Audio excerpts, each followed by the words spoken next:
재개발 재건축 전망은 옥석 가리기 시대다. 재개발 재건축 쪽 같은 경우는 실무자들이 정말 신경을 많이 썼다, 호재적인 측면들이 많다라고 말씀드리고 싶은데, 그 외의 사항들 같은 경우는 죄송한 말씀이지만.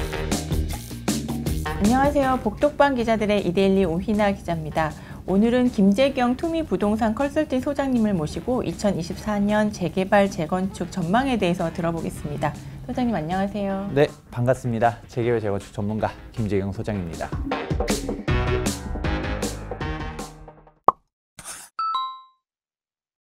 정부가 일시 부동산 대책을 발표하면서 규제 완화 기대감은 높지만 공사비 급등이나 부담금 등으로 사업이 빠르게 진행되기 어려운 시기인 것 같은데 최근 분위기는 어떤가요? 지금 분위기 자체는 사실 양쪽 모두, 매도자라든지 매수자라든지 아니면 사실 조합을 추진하고 있는 이제 입장에서도 사실 이 시장을 어떻게 바라봐야 되나 의견들이 다들 갈리고 있습니다.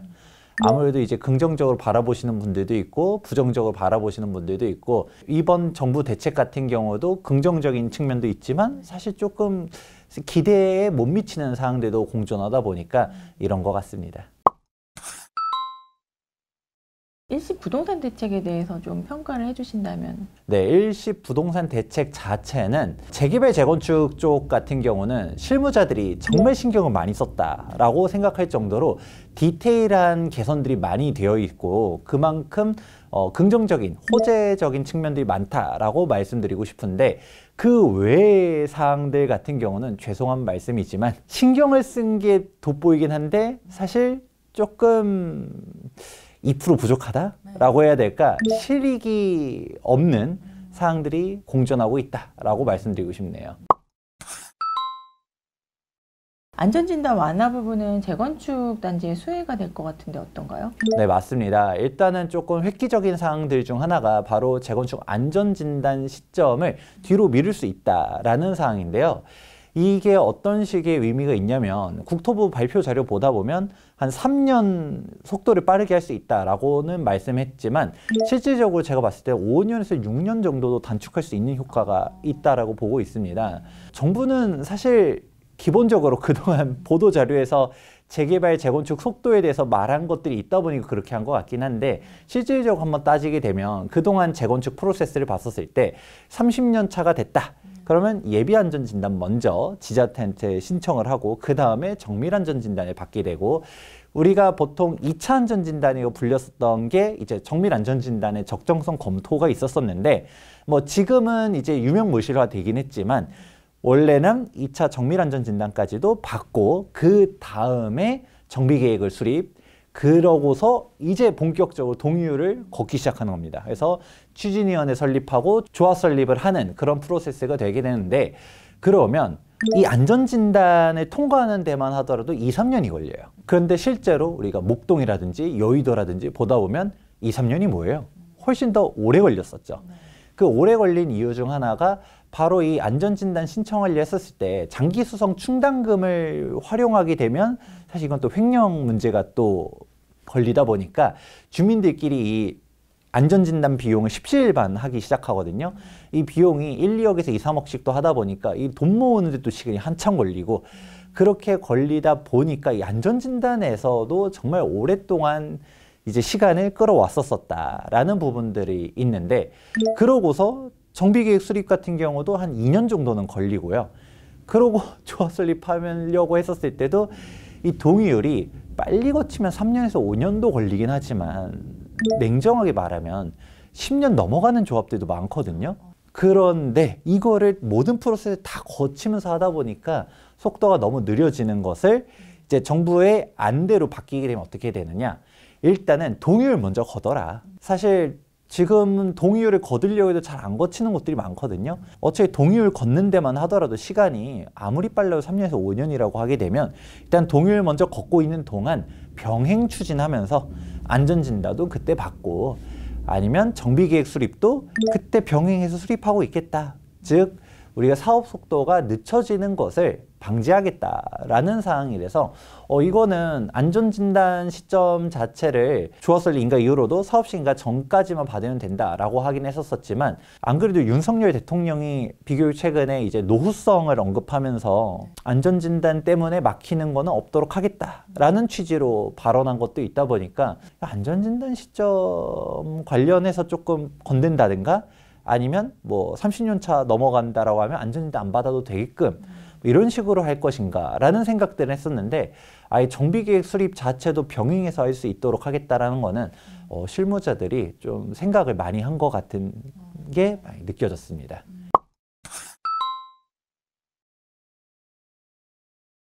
그럼 올해 재건축 재개발 전망은 좀 어떻게 보세요?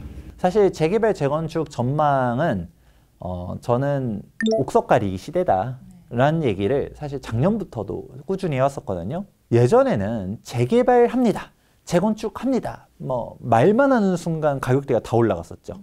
기억하실 거예요. 뭐 사실 2차 안전진단에 다 떨어지던 시대이긴 했었지만 1차 정밀안전진단 통과 플랜카드 붙여놓으면 사람들이 막 우와 하면서 가격대들 막 몇 억씩 올라가던 시대가 있었었죠. 그냥 통과도 아니에요.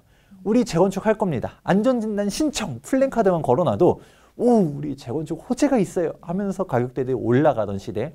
재개발도 똑같죠. 재개발 막상 신속통합기획으로 선정된 곳들도 있지만 그때 워낙 꼼꼼하게 하면서 막 떨어뜨리고 하다 보니까 신청해도 떨어지는 데들이 태반이었지만 우리 그래도 재개발 추진할 겁니다 라고 하면서 무슨 추진준비위원회 간판 붙여놓고 동일 걷습니다. 뭐 그냥 그러는 순간 가격대들이 다 올라갔었거든요. 여기는 그냥 빌라 지역으로 보는 게 아니라 재개발이 될 수 있는 지역으로서 사람들이 접근하면서 가격대들이 올라갔는데 문제는 지금 그 시절 공사비랑 지금 공사비가 차원이 다르다는 얘기가 1번. 규제는 완화가 된다 하더라도 막상 지금 부동산 경기 자체도 그때 시점이랑 2년 전이랑 지금이랑 차원이 다르잖아요.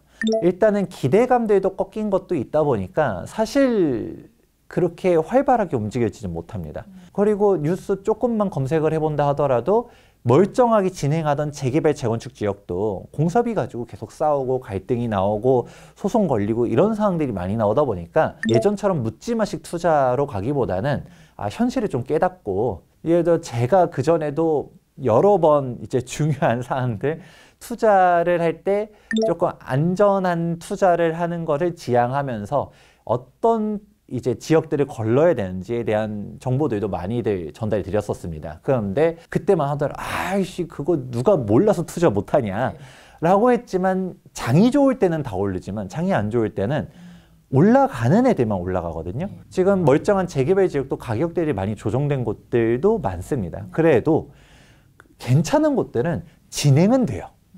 네? 사업성도 애매하고 그런 데들은 지금 진행을 못하고 멈춰있는 곳들도 되게 많습니다. 그렇기 때문에 2024년도 재개발, 재건축 같은 경우도 주목해보면 좋다라고 저는 말씀드리고 싶은데 묻지마식 투자가 아니라 진짜 사업이 갈 만한 곳인지 아닌 곳인지를 꼭 가려가면서 투자를 하셔야 된다라는 말씀 해드리고 싶네요.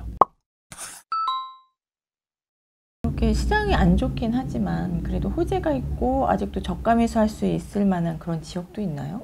그렇습니다. 사실 지금 시점에서 뭐 저가 매수라고 하면 사람들이 바라보는 관점이 크게 두 가지일 거예요. 장이 안 좋으니까 싼 거 당연한 거 아니냐라고 말할 수도 있는데 막상 주요 지역들은 가격대들이 많이 회복을 했다 보니까 싼 거 같지도 않다라는 말들도 하거든요. 그러면 저는 오히려 그냥 단순히 가격이 조정됐어요 정도가 아니라 규제 덕분에 가격이 완전하게 눌려있는 곳들 이런 곳들이 조금 기회가 있다라는 말들도 해드립니다. 예를 들어서 뭐 여전히 강남 3구랑 용산구 같은 경우는 투기과열지구로 묶여있죠.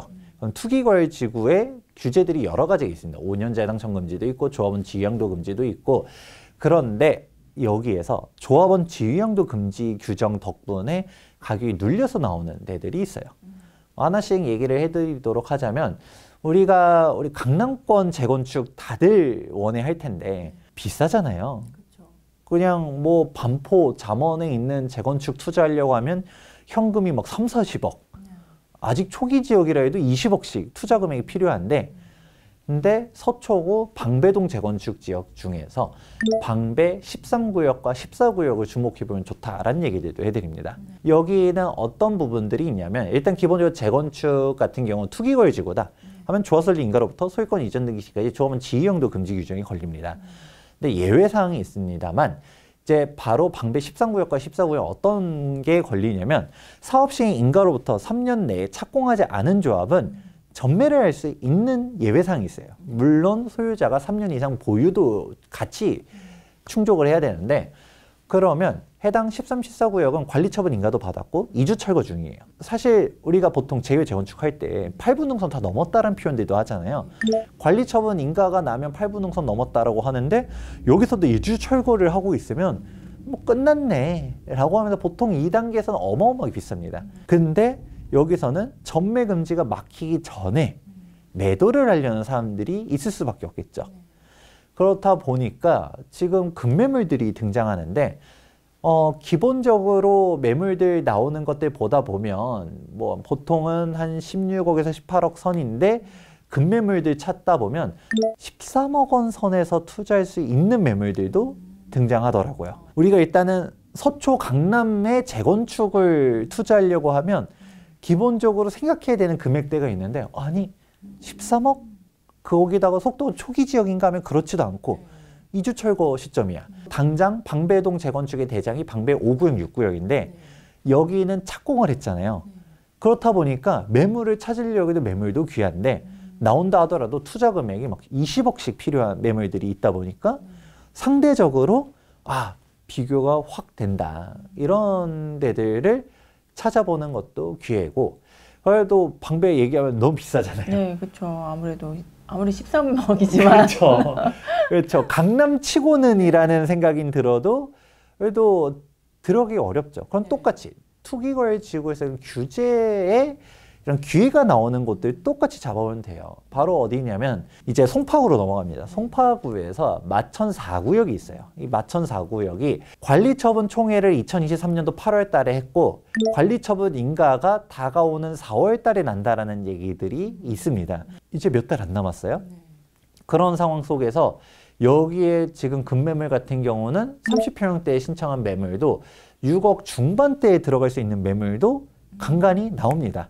물론 많지는 않아요. 대부분 매물들은 8억 선인데 이런 급매물이 있다라는 것 자체가 나는 끝까지 가져갈 생각이 없어. 지금 팔아야 돼. 근데 더군다나 지금 워낙 찬바람, 오늘도 너무 추운데 원래 이렇게 추울 때는 부동산 잘 안 돌아다닙니다. 그러니까 거래도 잘 안 될 때 급한 사람들이 가격을 낮출 수밖에 없잖아요. 왜냐하면 데드라인이 존재할 때 사람이 급해질 수밖에 없기 때문에 단순히 지금 장이 어때요를 떠나서 이런 규제 덕분에 눌려있는 곳들 이런 데를 가는 게 정말 큰 기회다라고 말씀드리죠.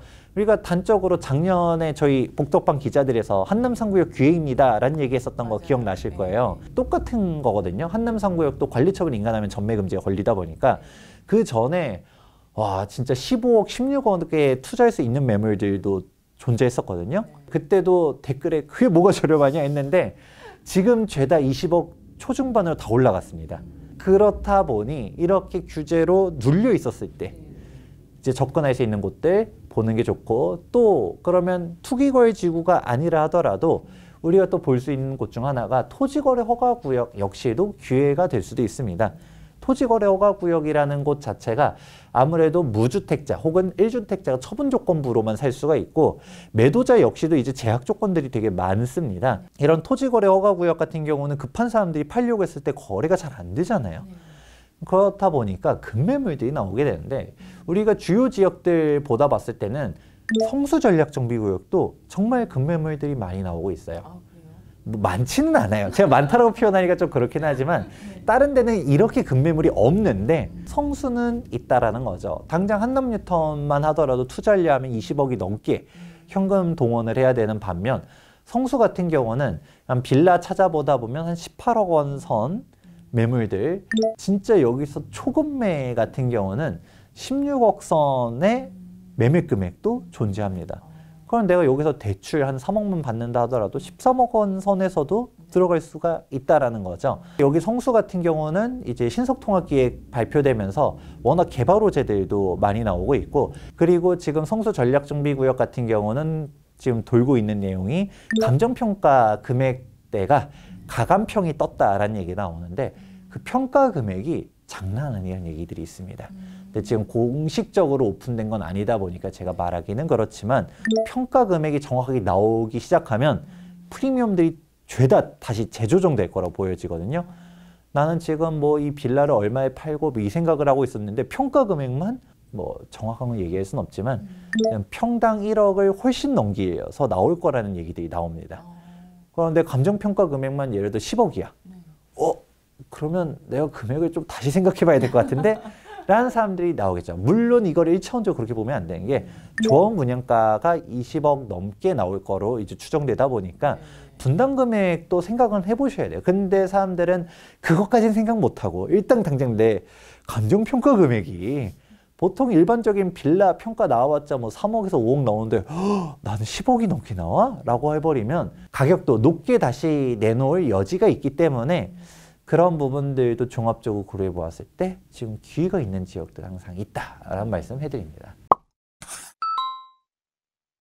올해는 부동산 경기가 너무 안 좋아서 내 집 마련하시는 분들이 고민하시는 부분이 많으실 것 같은데, 올해는 좀 어떻게 보세요?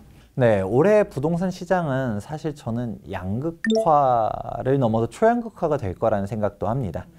왜냐하면 사실 지방과 서울 분위기가 또 다르고, 서울 내에서도 지역이 어디냐에 따라서 지금 가격 차이가, 지금 강남권역 같은 경우는 정고점으로 회복한 지역들도 많았었지만, 근데 사실 당장 노도강 금강구 같은 경우만 하더라도 정고점 가격 근처도 못 가는 케이스들이 나오고 있거든요. 그렇다 보니까 지역별로 다르고 또 상품별로도 어마어마하게 차이가 나오고 있습니다. 아파트 같은 경우는 지금 뭐 지역별로 회복을 하고 있는 곳들도 많지만, 사실 여기서도 중요한 게 전세 가격 회복이 정말 빠르게 되고 있거든요. 근데 빌라 시장 같은 경우, 정확하게 비아파트 시장 같은 경우는 아직도 냉기가 정말 불고 있습니다. 특히 전세 사기라는 이슈가 워낙 크게 터졌는데, 이게 대부분 빌라 오피스텔에서 발생하다 보니까 빌라 전세를 사람들이 안 찾아가요. 그렇다 보니까 이게 전세 금액이 어느 정도 올라가줘야 매매 금액도 이제 딛고서 올라가는 부분들이 있는데, 전세가 무너져 있다 보니까, 특히 빌라 전세 시장이 이제 망가져 있다 보니 빌라 매매 시장이 회복할 수 있을 것이냐에 대해서도 문제가 좀 있고, 그러니까 정말 이게 2024년도 같은 경우는 부동산 시장이라고 단언할 수 없는 시장이 돼버린 것이죠. 이제 지역별로 상품별로 다 나눠서 바라봐야 되는데, 근데 저는 여기서 중요한 거는 부동산 시장에 대해서 공부의 끈을 놓으면 안 된다는 얘기들을 항상 합니다. 단적으로 금융위기 당시를 한번 복기해 본다 하더라도, 당시 수도권 가격들이 내리 떨어졌었지만 지방 부동산 시장은 그때 올라갔었거든요.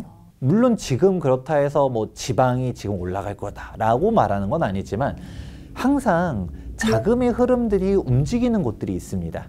그렇다 보니 우리가 지금 시점에서 움직이는 곳들이 어딘지, 그리고 전반적으로 재개발 재건축 시장이 지금 뜨겁게 움직이는 곳들이 당연히 있죠. 자, 압구정 같은 경우는 정고점을 돌파하는 거래들도 이제 종종 찍히기도 하고, 여의도라든지 목동이라든지 가격대들이 정고점 가격대들로 다 간 부분들도 있고, 물론 단지마다 또 다른 부분들은 있지만, 근데 여기서도 우리가 다 비싸, 끝났어, 우리가 좋은 데들 다 올라갔네가 아니라, 앞서서도 말했던 것처럼 규제 덕분에 소유자들 입장에서는 정말 정부 비판을 할 수밖에 없지만, 그래도 진입하려는 사람들 입장에서는 이런 규제가 가격을 눌러서, 단순히 시장 가격이 눌려 있습니다, 가격이 떨어져 있어요, 당연히 시장 다 무너졌으니까 이거 싼 거 아니야가 아니라, 여기에서 규제가 한 번 더 눌러서 정말 저평가가 된 곳들도 있다 보니까, 여러분들 이런 투자들을 하기 위해서는 공부들을 열심히 해나가야지